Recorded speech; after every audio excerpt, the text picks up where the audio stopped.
I fucking love a taco. Yeah.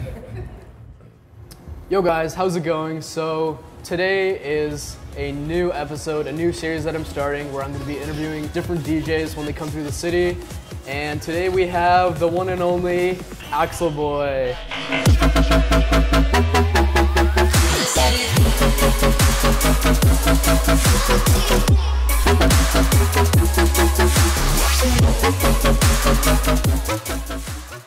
So you just literally came back from Paradiso, right? Paradiso yesterday, yeah. Still recovering. Still buzzing from it. Yeah, still buzzing, still trying to catch up on sleep. But yeah. How was the set? What time did you? Incredible, yeah. It was quite early set for me. It was like 3 p.m. But it was just starting to fill up on the stage I was playing.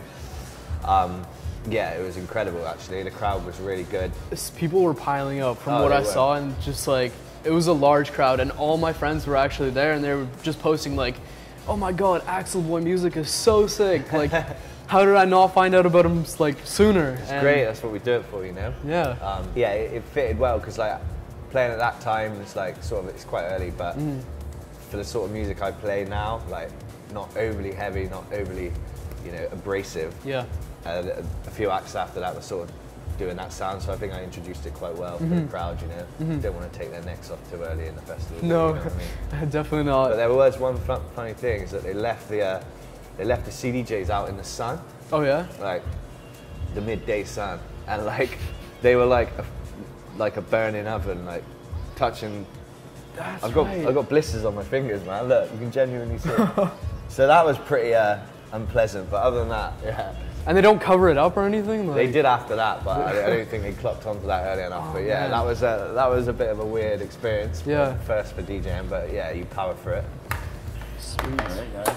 So, traveling to so many different countries, what's been like your favorite so far? I mean, I love the States, obviously. I think I had like a really good, humbling time in Australia.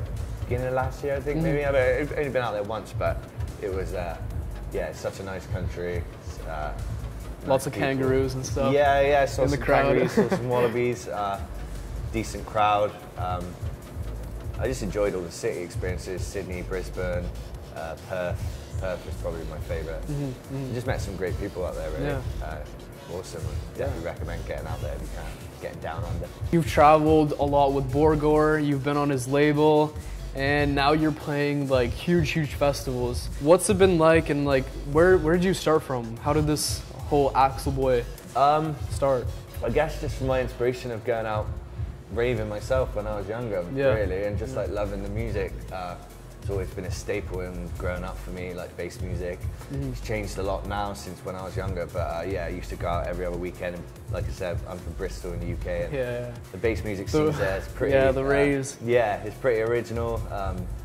Lots of culture, so that was what really inspired me. And back when I was just turned 18, like dubstep and stuff like that was huge in the UK and in Bristol in particular. And, yeah, I just go out and I just see artists and just think, yeah, I want to do this. Like, I've always loved music, you know, but I guess, yeah, tried my hands at instruments through growing up, and then got my hands on computer programs to write music on, and realised that you've got all the time in the world to do it. And like, yeah, it's a good eye-opener for any kid who wants to be able to make music, but isn't necessarily an instrumentalist, you know? Yeah, all the kids are like now crazy about making music. Anyone can make music these days, you know? Yeah. And I think it's the beauty of the technology that we've got at our fingertips, you know? Which DAW do you use? I use Logic, actually. Logic 10, yeah, which is Logic 10. Kind of weird because most people use either Ableton or like, Fruity Loops or Fruity Loops. Yeah, I used to use Fruity Loops actually, but I started at college that taught us on Logic, so I just switched over to that. Interesting. You've been kind of associated a lot with UKF and UKF dubstep. How has that like helped you into kind of, I guess, gaining more popularity, more traction? It's just a great platform, you know. Back in the day, it was obviously massive, you know. Back in the time when I was like I said, when I was younger, going out, UKF was like the biggest platform. Yeah. Nowadays, it's a little bit quieter, but everyone still recognises the brand, and these guys do a lot for up-and-coming artists. I know Luke. I'm friends with Luke and a few of the other guys, and yeah, I just worked hard to get to the point where I was able to send them my tunes, and I think, you know, yeah, they were digging them, and they just decided to support. I think it was 2014 they uploaded my first track, and then they just carried on filing on a few more. Yeah, it's just great. It was the place that I'd always go to for the music, and just to get mine supported on there was something that I wanted to achieve, and yeah, they helped out. They throw good events, and they bring in a good crowd. So yeah. So for someone who's looking to get signed to like these kinds of labels, because they ask you to send their music, but you know sometimes there's thousands of people sending their music. Yeah. How do you just kind of distinguish yourself so they kind of notice you? Well, first of all, you obviously get to a point where your music's good enough. Like you've got to be very patient. You got to work hard.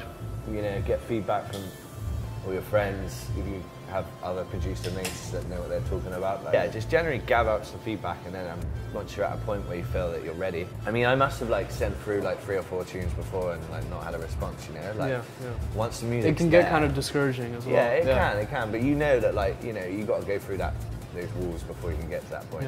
When you're like emailing someone, there's a certain way you got to speak to people. Like, I consider myself someone who's quite well spoken, like when I want to be. So yeah, you just need to present yourself well, and just sort of believe in your music and what you're presenting, really. But yeah, try not to dive in head first, just like with the first track you make, just be like, exactly. Please sign me. Take the time, and like once you got to a point where like things that are key is obviously having something you vibe to, but also like mixing down your music to make it sound professional is like a key thing. There's obviously so many tracks out there that these guys get sent that are like sick ideas, but just not like professionally enough sounding. You know? So that takes a lot of time to master, really. Basically just practice until you get to a place where you can basically play your music in the clubs, in the car, and it'll all sound like mixed and mastered. Yeah. You got to like listen to loads of other music, and then it's called referencing. Basically, you just sit down in front of speakers, you play yours, you play the others, and you compare how they sound. And if yours is like standing up to a track you already know is professionally at the standard, then you got a good shot. Well, that like leads perfectly into the next question, is basically where do you get your inspiration from for making your tracks? Varies a lot, really. I look at different scenes and different places where scenes are brewing. Just generally other artists, really, and what they're doing. Like everything's derogatory of something else. Inspiration is like comes from other people inspiring you. You know what I mean? That's what it is. It inspires like through people. At the moment, I'm like quite into the UK bassline sort of sound, which it's quite. I imagine it's pretty unknown around like the rest of the world. It's quite a very UK thing, but I've been super vibing on that sound at the moment. It's a bit faster than bass house, slower than dubstep, but on that double time rhythm, just gets the hype going. Yeah. Try one of these, you know. Yeah, go ahead.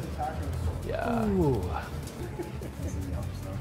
I'm a vegetarian, so those fucking cauliflower ones are killer. You wouldn't think about it, they fucking really good. I fucking love a taco.